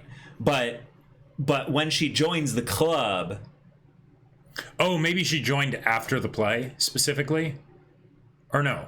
What? Well, but she didn't show up in any of the stuff before then. Yeah, I don't know. I don't know how the timeline of it would work. Like, if it would have made sense for like some first years to have just joined the school but have not figured out what club they wanted to be in. Yeah, I don't know. Yeah, I don't know. But okay. No, I wish Chopper had a machine gun too. But I want to bring up your point there, Nasubi. This is a really good one that I think is good to bring up. You could also use, you're right, the naivete argument to say that she's not thinking like that in depth about this. This is just something where she's like, I'm going to make carnivores look a little bit better by specifically propping up this boy that I really like and being like, hey, I'm going to make you look good. Yeah, he did a which great makes thing. carnivores in general look good. Yeah. Which also might make you feel good with regards to me. So maybe a little, maybe a shot. Like, right. It's the thing of, I'm doing a good thing. Like Right. what's the problem with doing a good thing? Yeah, I think that's a great point. I think that it is easy for me personally to get overemphasized on the parts of the character that I don't like in what they do in private, and then draw a lot of weight upon those things. So yeah, good stuff. I started watching Monogatari with you guys. I'm forever grateful for you helping me get into it. The early reactions were very blurst. Yeah. There were people though that were being like, I don't know if you should react to this at all, dude. But that's a different discussion entirely. I'm glad we did though. Would Juno be an example of a high int low whiz character in D&D? No, she's high charisma low whiz. Yeah, Like, she's extremely high charisma. She's just above average intelligence. The fact that she plans doesn't have to be an intelligence thing necessarily, because there's different kinds of intelligence. But she's got a 12 in intelligence. Oh yeah. She's not right, dumb. She's not stupid. Yeah. She's also not average either. Okay. She definitely joined after the play. She probably saw Legoshi in it and decided to join because of him. That's right. I have a little bit of iffy memory regarding the middle episodes, but yeah, that sounds about right, because I would remember her in the shots that they had of the drama club in general. Well, and I think there's like a part where they show them as individual mini groups talking, like specifically after the devouring happens, and it's like very clearly like, there's the other carnivore, right? That we're never really gonna see again for the rest of the whole thing here. Yeah. But then you see them all in their little social groups and stuff. You know, like the blue bird, the peacock-looking. I think that was and stuff. Was that a student, or was that like the teacher that oversaw their no, club? That's a student. I'm 99% sure that's a student that's just really take charge, ownership of like their specific area with regards to like sets and stuff. Because I know that for most clubs, it's supposed to be something where you have basically a teacher or at least faculty handler. Yeah, there's some kind of other animal that comes in the very beginning that is a teacher of sorts, and they reminded me of like a wombat or something. Oh, it was the old pelican? Oh, okay. Oh. Gotcha. Oh, okay. Huh. Oh, now that I think about that, Juno crying during her introduction was a bit out of character from what we have seen since then. Feels very fake now that I think back. Yeah, she really doesn't seem like a crier. Yeah, it's tough because I feel like what I love so much about Juno is her contradictions. Right. It's that's like what I love about all the characters. That's what I love about all the characters. Yeah, but with her, it's the mystery of her contradictions being ones that are currently not. We're not currently aware of where the battle lines, if you will be drawn for those conflicts. Yeah. Plug in that. Right. That. Yeah, right there. Okay, so it was the pelican? Oh, okay, gotcha. There are a few things in this show that I love talking about the show. I love talking about the show, right? But I feel like there are a lot of things that can kind of like draw my attention when I go to talk about it. You know, things like the very first episode and that hard introduction to Louis, or you know, the end of the show and how awesome that was. Or but then like all the stuff with Bill and like the play and everything. Oh my God. That was so good. Like even though from the standpoint of the grander plot narrative, it doesn't seem as inherently like important, right? Because it's a play, you know. Yeah. And it definitely is something where the characters change and we get to see them like literally in the spotlight. Right. It's that intro thematic arc that we are very appreciative of that we have because it sets up the rest of the story. Like, because Bill totally makes sense, right? And I love that he had found his own kind of balance, even though it isn't a balance that Legoshi wants, right? And I would hope our boy doesn't take that kind of balance. But it's something where we can see how people in this society kind of live and get by and things like that. And then we can also see more of that dynamic between Legoshi and Louis. Yes. Because that was the thing I didn't expect, right? Like with how Louis was set up, right? And it's like, oh, Louis, he's the perfect model student and everything, and blah, blah, blah. He's the lead in the play and everything. And Legoshi is just like, oh yeah, I handle some of the tech stuff. Right. You know. Yeah. Right, exactly. Yeah. I did not expect them to actually interact much. Now, given what we get from Louis as far as his backstory and everything, it makes perfect sense why he sought out Legoshi. But it was very much him seeking it out, right? Yeah. If not for that, it just wouldn't have happened, right? Legoshi wouldn't have talked to him. He would have just been like, yeah, you're one of those like big important people, right? Yeah. And yet it was so good, and it was so like fundamental to their growth, like for both of them. So I just I loved it, and then the cathartic experience of seeing everything that happened on the stage, right? With the pressure of Bill being so like, so good. How do I? People are going to be wanting Louis. They're going to be wanting the Beastar to be like. I'm just me. How am I supposed to do this? Okay. I'll get jazzed. I'll dope myself up. Yeah, it'll be great. Let's go. Right. And then what happened. And then what happened, right? Yeah. And of course you'd be frustrated with Legoshi because you're like me. Why are you getting on my case for going out of the way? Because the dark market exists, right? But I have to go to something called the dark market in order to be who I am. Yeah. Right? That's why are you against wrong? me on that? Right? Is it that wrong? Right? Right. Yeah. And then I love so much the whole play build up and finale. It's one that I think is also just, you can tell with the attention to detail just in the beginning episodes in general how much they set up this whole dramatic set piece. And maybe that's actually where the show gets its pass fail for a lot of people, is that you see the dramatic build up to a set piece and you go, contrived. And it's like, okay, possibly, I don't know. I'd have to go and do a little bit more analysis on it there. But I would say that if you like that build up to the dramatic set piece of the mini arc, they just nailed the presentation of the dramatic set piece. Right. So it just feels so good once you're there and you're just realizing, there's so much good stuff in that. And contrived doesn't mean that there's buildup or things like that, or that it kind of works sort of perfectly. It just means that it is kind of forced. Right? Yeah. So what's contrived is a lack of support for Chicken Girl to be the next Beastar. Exactly. Leg. Have any of you guys seen that video of the seal that's just spouting gibberish at the ice legs? Leg. See, the seal is just sad because Legome broke up with him. They're just like, leg. You know, like, come back to me. Bullshit. You know, they're just like. I'm so glad, Pyrus, that it gives you so much pleasure to go back to the first episode and see how much we despised Louis. But that's it was done so well. Yeah, that's what happens when you have a character that gets aggressively introduced in a way to make them be unlikable.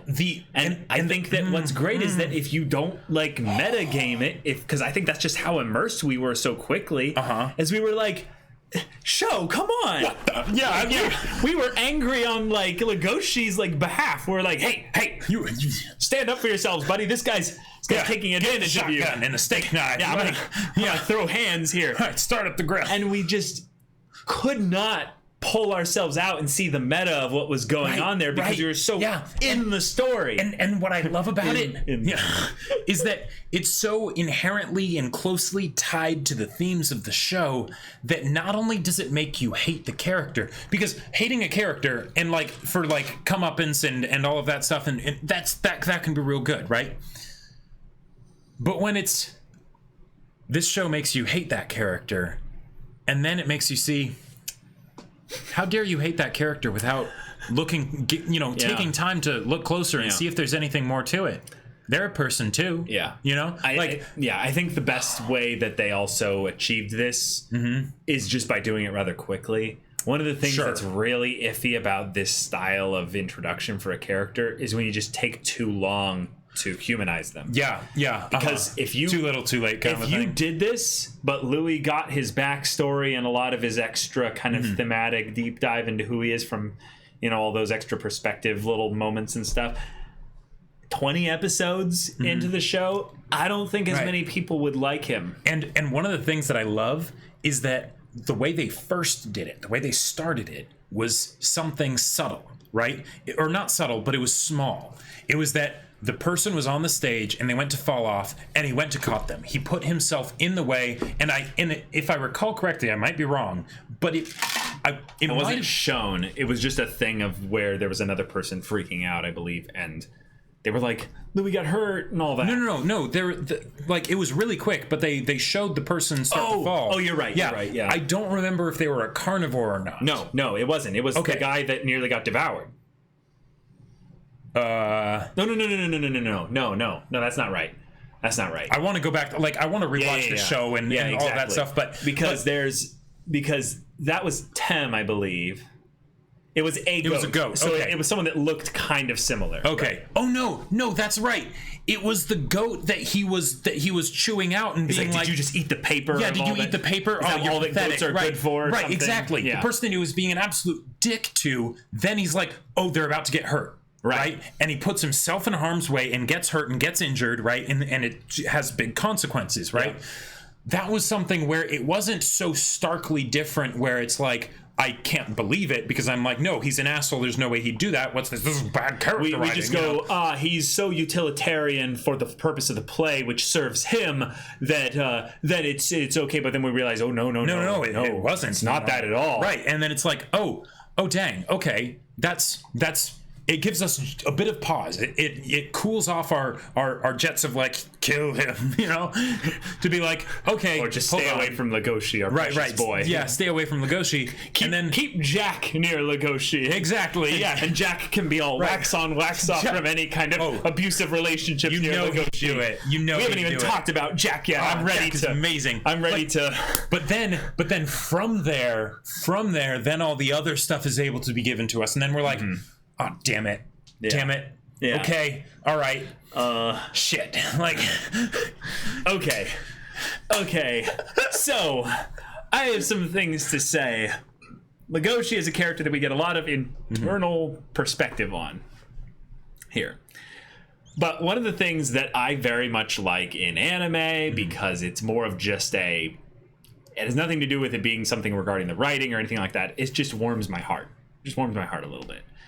I love seeing the brothers beyond blood dynamic. Oh, I see. It's an iteration of found family, but like more specific. But it's more specific, and it's just say it's not something I would say is that realistic.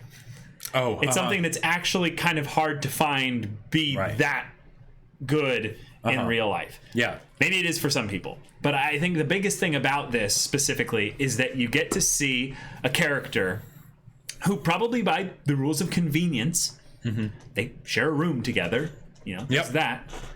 Just kind of figuring out how to navigate this, awkward MC who's, going through some stuff right now. And just seeing him being like, okay, yeah, all right. Hey, you doing okay, buddy? Yeah. Because there's this part where you see Jack's not perfect. Like he's not like understanding exactly what to do. And he is not the constantly positive energy, Genki, like over the top kind of just ball of fun. But damn, is he earnest? But he's just earnest. Yeah, that's what it is. He's just like, hey, we've been friends for a long time. Yeah, he was a childhood friend. Yeah, thank you for reminding me about that. Thank you. Okay. That's another reason why I want to see Legoshi's backstory. God, there's so many little things in this story. I need to rewatch the show entirely again. But Jack being someone who he can tell that maybe his friend is growing apart from him just a little bit in place. And he's like, I don't know if I recognize him anymore. We don't know what Jack's needs and wants are necessarily. Yeah. We just have to kind of guess and go by things on that. But can you imagine if we were to find out that like him and Legoshi have this really tight bond over like some big events in their past that have really forged that, and now he's starting to see his friend change and grow up, and he's like, what are these magazines? Or he's like, I'm surprised, but I'm loving that he's coming into his own more. But that means with change is that their dynamic could change, and that doesn't mean necessarily that it's going to be bad. But it could mean that maybe Legoshi spends less time with you now. Jack's like, I've seen Fox and the Hound, but we grow apart. It's literally that. This is the reason why I like these types of characters. Is just that you think.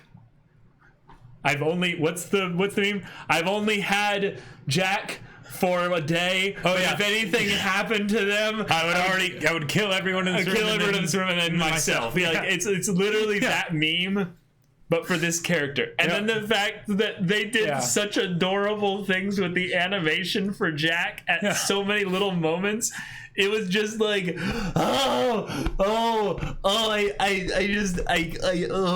have to have more Jack. It's just so good. The part where he's like, it's not like you're in a relationship with anybody, Legoshi. Yeah. What? And Legoshi like turns the other way, and he's like, no, hold on. Jack is a good listener. Good listeners are very rare. They are. Yeah. Oh my God, how dare you bring up the first movie that emotionally destroyed me as a child? So, I've already talked plenty of times about Fox and Hound, but Fox and Hound destroyed me in 3 different iterations. Destroyed me as a child is one that bear is far too evil for kids. Thing there. It's a demon bear. It's a demon dinosaur bear. It's the size of trees and stuff like that. And the red eyes and everything. Yeah, it's horrifying. Hell. But then the ending. Then it tore me up inside when I watched it again at like 17, 18. And I'm just realizing that like, this means so much more to me. But then it tore me up again at around age 20 when I then said goodbye to all my school friends, and I was realizing, no, I'm living it out. It doesn't matter what we say here. A lot of us are going to grow apart. Well, and you probably had that when you watched it at 17 too, because correct me if I'm wrong. To some extent, it was a little bit different, though. Oh, okay, it was a bit different because I didn't really have that attachment to the story yet. Oh, okay. So gotcha. So yeah, no, it was more later. But yeah, that's a movie for adults, y'all. Yes, we have seen the new Batman trailer. Oh yeah, we definitely seen the new Batman trailer. I mean, the best superhero movies of recent, at least I would say 2 decades, are the Batman Begins and Dark Knight movies. Like the Dark Knight movie specifically, but you know. Like I want the next Batman to be good. yeah, there was a third one. It was a Batman movie, you know, or kinda was, but anyway, Fox and the Hound really hits harder when it's around any big transition point in life. Yep. So season 2 theories. I think the big ones we've already kind of discussed about here. We've talked about Legoshi and Haru. Well, go for it. I actually have some things to say on that. Go for it. So, Legoshi and Haru. Here's the thing that I think is here's the thing that I think is going to be really interesting to see how it's handled in season 2. Yeah, they have confessed their feelings to each other. Now, I don't remember if Haru has actually said "I love you." Right. but she said, I'll wait for you, which is kind of bigger. Like that's a big statement. That is a big ass statement. I think it's vague. It's vague. So it's potentially bigger, but it's... Yeah, but this is the other thing. They also did the romantic tension. There's a potential love rival. What will happen? And the way that was handled, one, it was handled in season 1, so there's that. We won't have to deal with that in season 2. Yep. But also, it was something that was handled, and I love the way it was handled, where it's like, oh no, what's Legoshi gonna do? And then it cuts back to Hada, and she's like, oh yeah, they looked so good together and everything. And then it's just like, Hada-chan, where are you? Like, right. There was no conflict about it. Like it was set up with conflict, right? But when in the resolution, it was just no, duh, like, of course not. Right.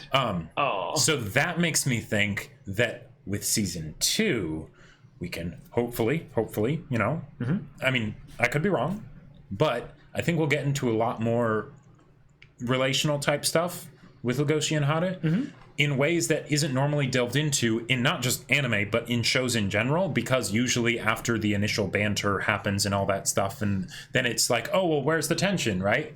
But I think we could see like some really wonderful slice of life moments with then external tension from the society, because if the relationship becomes official, I mean, we saw how people reacted to the magazine, so. For sure. Yeah.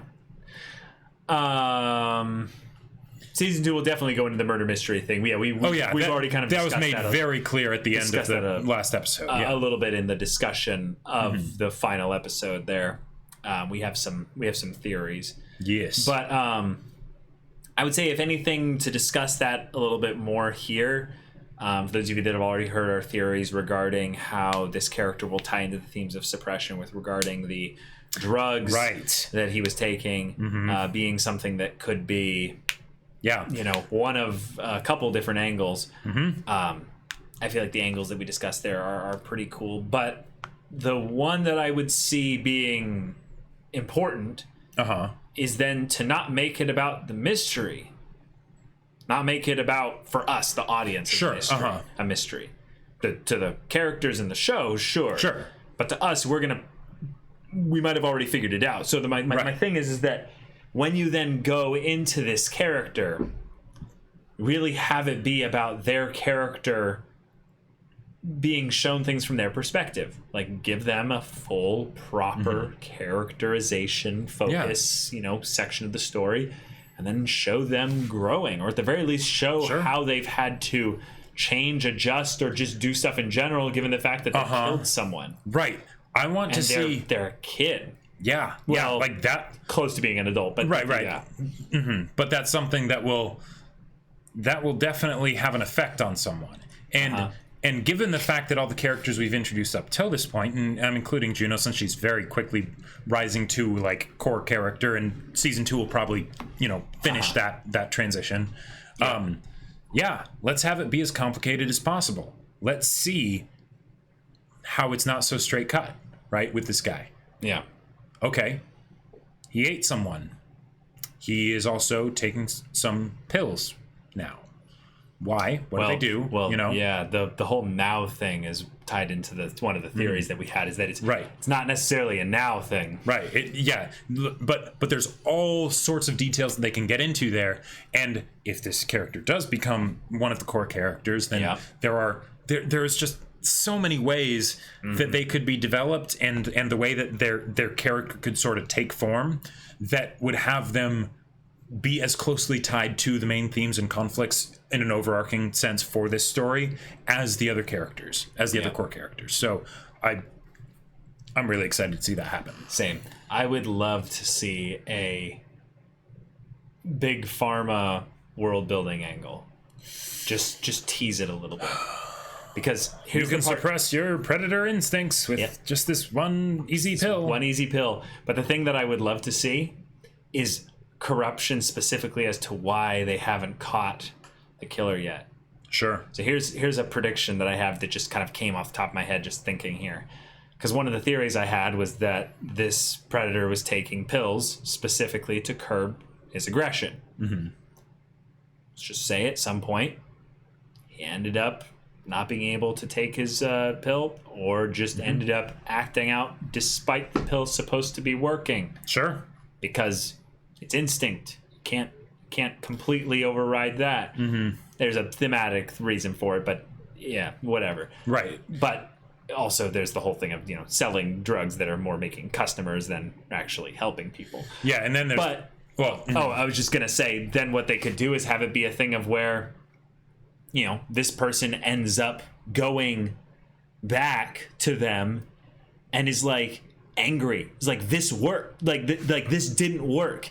Like I hurt someone. Like, he doesn't say that he killed someone. Yeah. Like, how do you complain about that? You'd have to be like, right. So this is just a crazy theory, but imagine that they then go, give us the details. Let us know exactly what happened. Yeah, and it's like, oh well, and it's screwed. Like, okay, now, well, or now and we're not going to make that. We're not going to make that be, shared around. We don't want people to find out your story and interview you. So maybe they put him on something even more intense.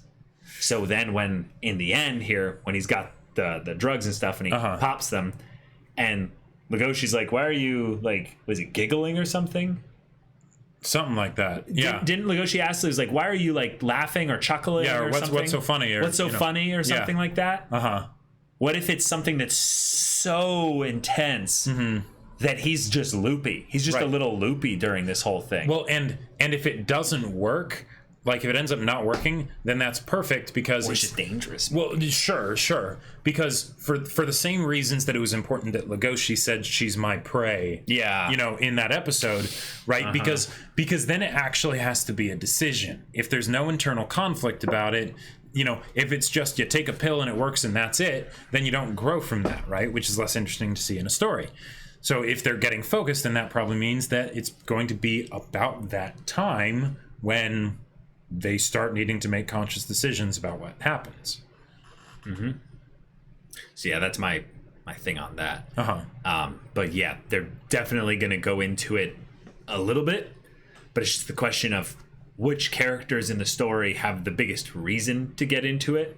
Sure. So either introduce a new character for that purpose, or it's something where the general society starts, making ground in the case to figure out who it is. And that brings the story as just the students having to react to it. It brings it to the forefront in some way. Yeah. Anti-aggression pill commercial with carnivores and herbivores living peacefully. Side effects may include insane hunger and bloodlust. Yeah. The side effects may include that whole kind of nonsense. Yeah.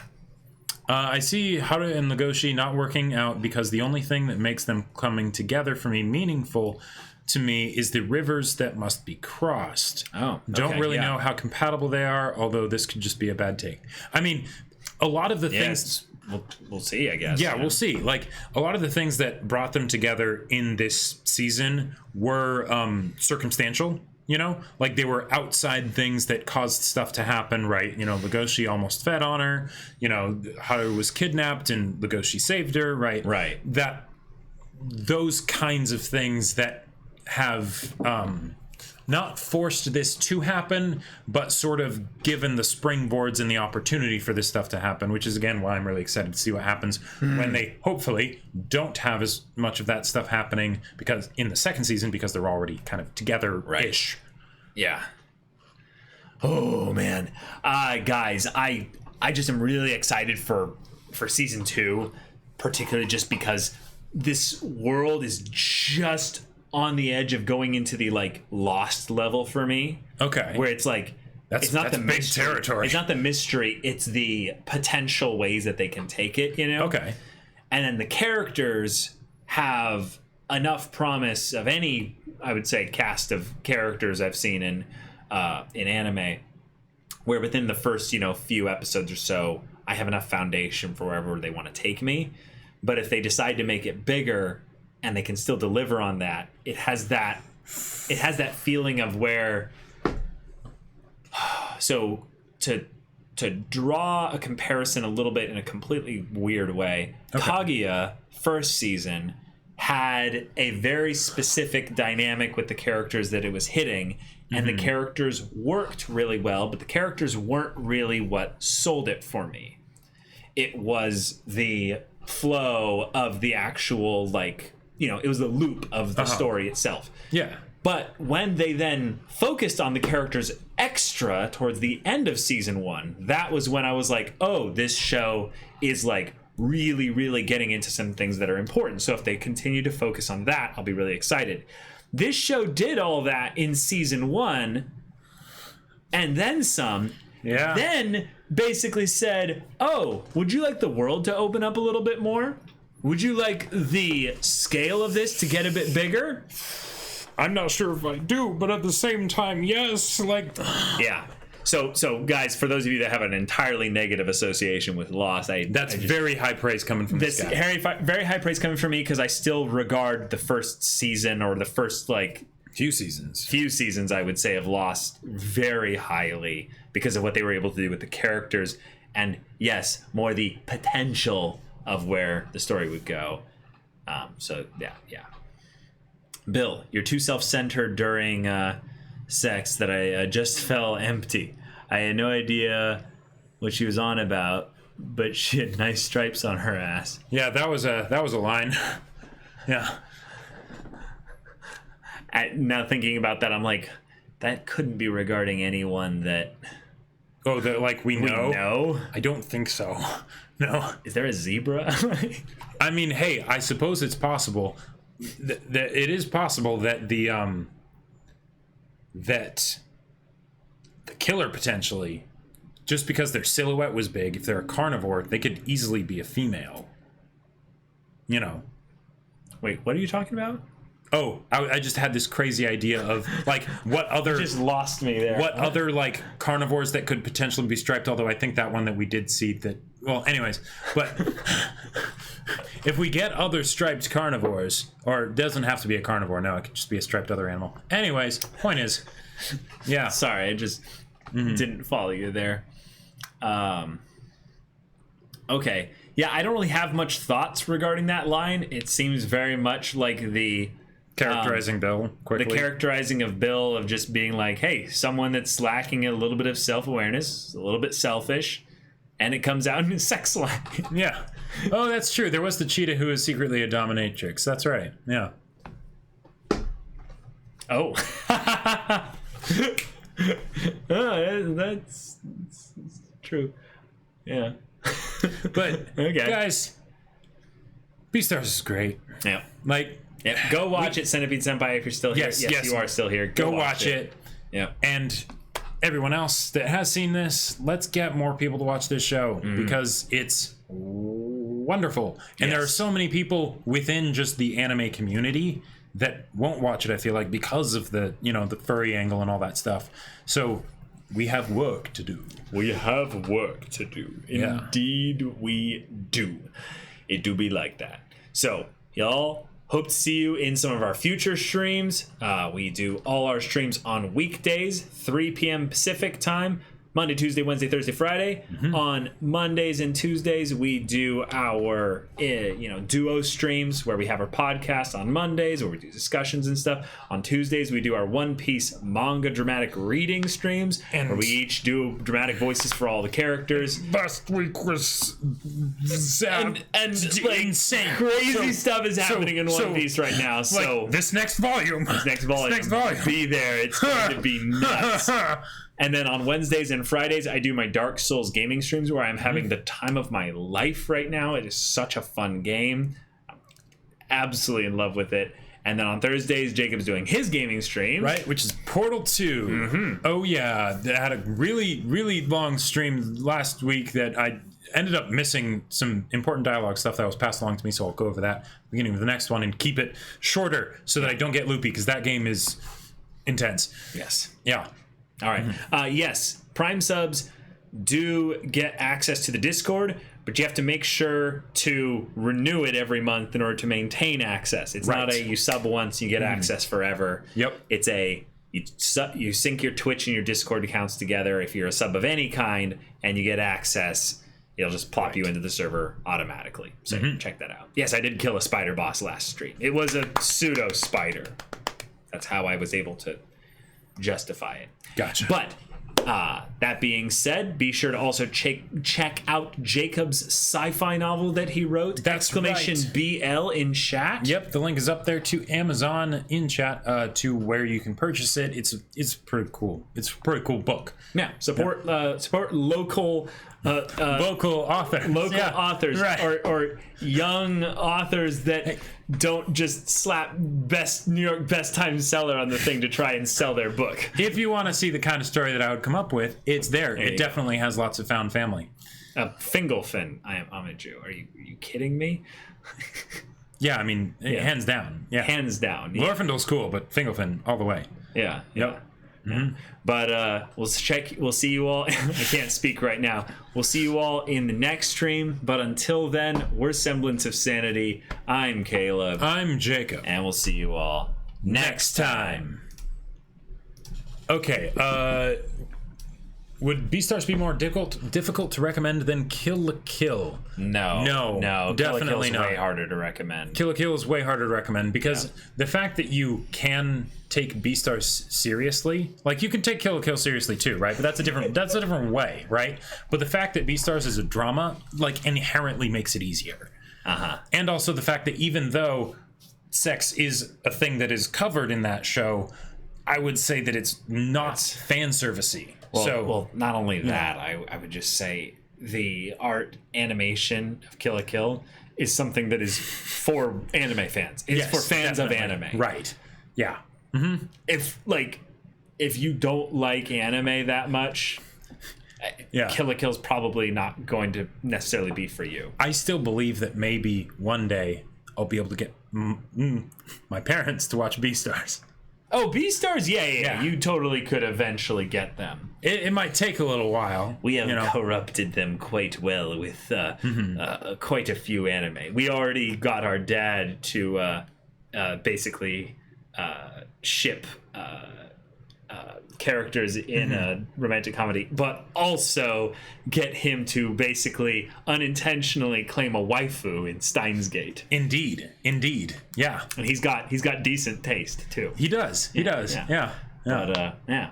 All right, let's get out of here before we start doing another podcast on waifus and shilling anime to your parents. Right. But, yeah. See ya.